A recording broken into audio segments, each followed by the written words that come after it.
श्रोताओं नमस्कार। मैं आकाशवाणी के चंबल चैनल से डॉक्टर पाचूलाल बोल रहा हूँ और आज एक कहानी का वाचन कर रहा हूँ जिसका शीर्षक है वाह जिंदगी। आज सुबह की बात है। अधेड़ उम्र का मनन अपनी कॉलोनी की गली से सुबह की ताजा हवा लेने के लिए प्रातः भ्रमण पर निकला तो उसको दो तरह के आशियाने नजर आए जो एकदम विपरीत दिशाओं और दशाओं में थे। उन आशियानों ने अनायास ही उसका ध्यान आकर्षित कर लिया था। उनको देखकर वो सोचता है, कभी कभी कुछ चीजों को देखकर मन में हवा के झोंके सरीखे विचार आ जाते हैं। यदि उन विचारों को तुरंत शब्दों में उकेर दिया जाए तो उन्हीं शब्दों से हम उन लोगों के चित्त को लाभान्वित कर सकते हैं जिनकी साहित्य जगत में रुचि होती है और दुनिया का वो कोना भी दिखा सकते हैं जिससे वे अनभिज्ञ हैं। हम उन्हें बता सकते हैं कि जिंदगी कितने मोड़ लेती है, कैसी कैसी विचित्रताएं इसमें देखने को मिलती है। मनन के सामने एक और था आलीशान बंगला और उस बंगले पे लिखा हुआ था शांति विला। मनन सोचता है कि उस बंगले के अंदर रहने वाले लोगों में शांति है या नहीं, ये तो ईश्वर ही जाने। अक्सर हमने देखा है कि महलों में रहने वाले लोग अंतर मन से कितने भी परेशान हो, किंतु बाहर की दुनिया में तो वे खुश रहने का ढोंग करते ही हैं। और दूसरी तरफ उसी बंगले के सामने थी एक फटे तिरपाल से बनी हुई झुग्गी झोंपड़ी जिसको उसमें रहने वाली महिला ने आसपास के कचरे को साफ करके अपने रहने के अनुरूप बना लिया था। इस तिरपाल वाली झोपड़ी में रहने से पहले न तो उसने किसी पंडित से मुहूर्त निकलवाया और ना ही कोई हवन करवाया। बस थोड़ी सी जगह बस्ती के लोगों के बीच में खाली देखकर अपना आशियाना बना लिया था जहां पर वह अपनी जिंदगी के कुछ पल गुजार सके। आशियाना, जी हाँ, ये झोपड़ी उसके लिए किसी आशियाने से कम नहीं थी।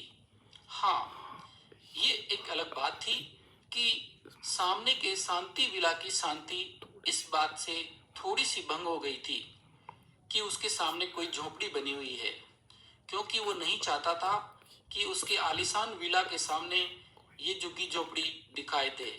और उसकी बात भी सही थी। लाखों करोड़ों रुपए खर्च करने के बाद भी अपने सामने कचरा क्यों सहन करे वो, और उसके घर आने वाले उसकी बिरादरी के मेहमान उस झोपड़ी के बारे में बेवजह ही प्रश्न करे।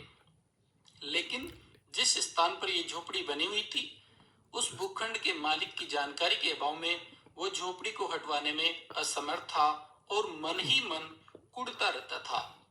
मनन अगले ही पल सोचता है, शांति विला तो इस झोपड़ी का नाम होना चाहिए था, क्योंकि इसमें रहने वाला हर प्राणी कितना खुश था। उस झोपड़ी में एक औरत, उसका पति और उसके दो बच्चे थे और वे सब बड़े मजे से सुबह का नाश्ता तैयार करने में तल्लीन थे। हर कोई अपने अपने हिस्से की मेहनत करने में लगा हुआ था।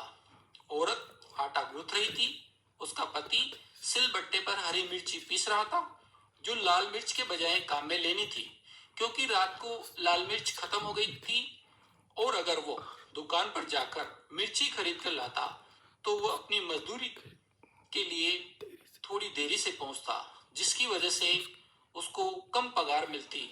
दोनों बच्चे जिनके बचपन को गरीबी रूपी राक्षसी ने उजाड़ दिया था, खाना बनाने के लिए पास की कांटों की बाड़ में से छोटी छोटी टहनियां तोड़कर ला रहे थे।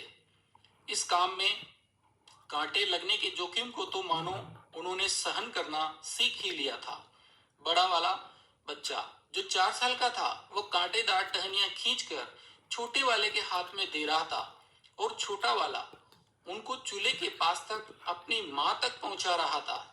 और इस कार्य के दौरान वह एक टूटी हुई चप्पल को पैर से उछालता हुआ खुशी से जिंदगी के मजे भी ले रहा था। उसकी माँ एक अलग सी बोली में उनको जल्दी लाने का इशारा भी कर रही थी। उनको देखकर ऐसा लगा, इतना वात्सल्य तो शायद भगवान कृष्ण की माता को भी नहीं मिला होगा जितना इस छोटे से बच्चे की अटखेलियों में है।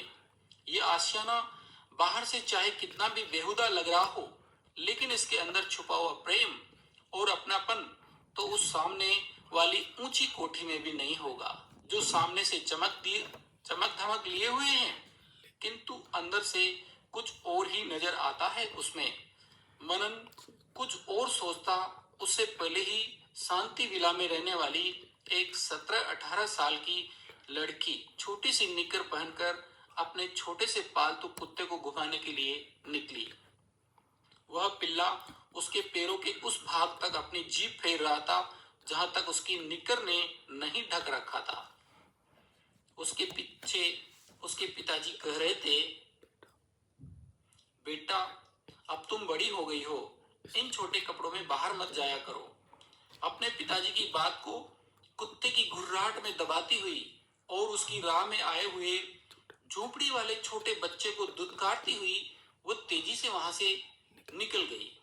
इन सब दृश्यों को देखकर अब मनन को भी लग गया था कि झोपड़ी के सामने वाला आशियाना बाहर से चमक धमक लिए हुए हैं, लेकिन इसके अंदर की हर चीज अपने आप में छोटी हो चुकी है।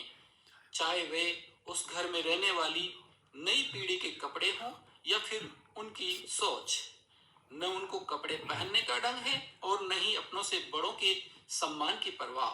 यानी कि वह बाहरी चमक धमक अंदर के खोखलेपन को अच्छी तरह बयां करती है। अगले ही क्षण मनन का ध्यान फिर से उस तिरपाल वाली महिला की आवाज ने खींच लिया था, जो अपने बच्चों को काम में जल्दी करने के लिए कह रही थी। जब उसकी नजर फिर से झुग्गी झोपड़ी की ओर पड़ी तो उसको उनका फटा हुआ तिरपाल नजर आता है और उसको ऐसा लगता है कि शायद इन लोगों की जिंदगी भी इस तिरपाल की तरह फटी हुई है। लेकिन मनन का यह भ्रम जल्दी ही दूर हो गया जब उसने अंदर झांक कर देखा तो वहां पर जो महिला खाना बना रही थी उसके पास पर्याप्त बर्तन नहीं होने के कारण वो जो चपातियां सेक रही थी उनको एक पत्थर को साफ करके उस पर एक फटा सा कपड़ा बिछाकर उन पर रख रही थी।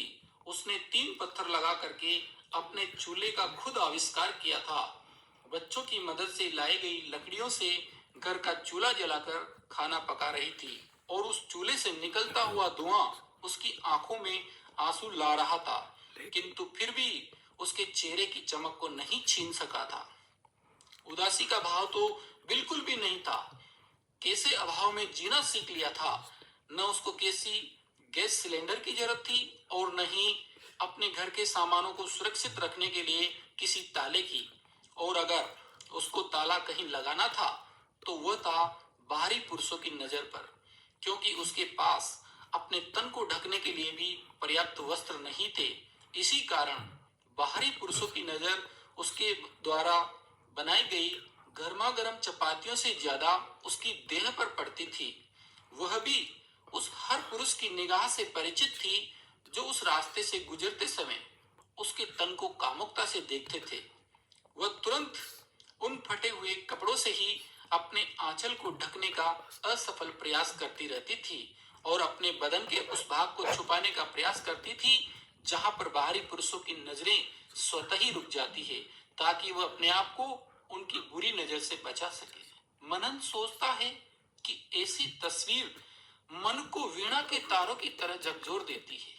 वो विचार करता है कि कौन सी जिंदगी सही है, झोपड़ी वाली या फिर महलों वाली। शांति विला और झुग्गी झोपड़ी वाली जिंदगी के बीच के अंतर में खोया हुआ मनन जैसे ही आगे बढ़ता है तो एक छोटे से पत्थर से ठोकर खाकर लड़खड़ा जाता है और वापस अपने गंतव्य पथ पर सही तरीके से चलने के लिए प्रेरित होता है। मनन सोचता है, पत्थर भी क्या चीज है, लगती तो पैर में है लेकिन दिल और दिमाग को झकझोर देती है। बता देते हैं कि राहें आसान नहीं हैं, सरल राहों पर चलना भी बहुत मुश्किल है। एक छोटा सा पत्थर भी आपको ईश्वर से मुलाकात करवा सकता है। तो फिर इन पत्थरों के आलीशान बंगलों की चाहत में क्यों अपना सब कुछ भूल जाते हैं हम, जब वही चैन और वही सुकून एक झुग्गी झोपड़ी में पा सकते हैं। हाँ, मैं मानता हूँ कि ये आसियाने आंखों को भाते हैं, पर अपनी आंखों को क्यों हम बाहरी चमक धमक का शिकार बनाएं? क्यों न झुग्गी झोपड़ी में रहने वाले परिवार की तरह प्रेम और सामंजस्य के साथ जीना सीखे, बजाय उन बड़े बड़े आशियानों के जिनमें बाहर तो बहुत चमक है लेकिन अंदर का खोखलापन उस चमक से भी ज्यादा है। उन आशियानों में बुढ़ापा काटना कितना मुश्किल हो जाता है जब उनको पानी का गिलास पिलाने वाला कोई नहीं रहता, क्योंकि उन्होंने बच्चों की परवरिश इस तरह से की कि वे तो विदेश चले जाते हैं और अब वही बूढ़े माँ बाप अंदर बैठे हुए अपने अतीत को याद कर रहे हैं।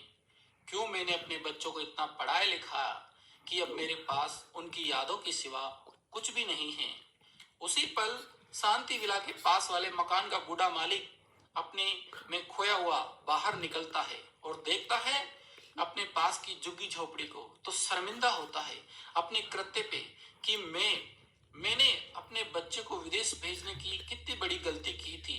काश मैंने उनको अपने ही देश में शिक्षा लेने के लिए प्रेरित किया होता, खेलने दिया होता इन झोपड़ी वाले बच्चों के बीच, तो आज मैं भी अपने परिवार के साथ सामने वाले परिवार की तरह आनंद से रह रहा होता।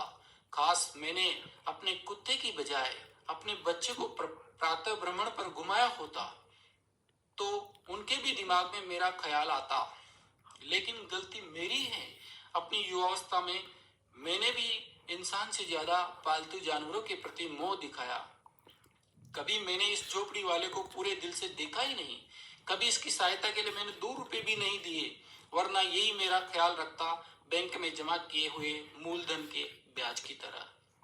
मैंने तो सारा पैसा अपनी संतानों की परवरिश में लगा दिया और वही संतानें मेरी नहीं रही। अब मनन सोचता है दिन रात मेहनत करके जीवन जीने से अच्छा है सबको साथ लेकर चला जाए, वरना यही हाल होगा जो शांति विला के मालिक के साथ हुआ। धिक्कार है जिंदगी, आह जिंदगी, वाह जिंदगी, कहता हुआ वह अपने गंतव्य पथ पर आगे बढ़ चुका था, पर अभी भी शांति विला उसकी आंखों में समाया हुआ था। धन्यवाद साथियों।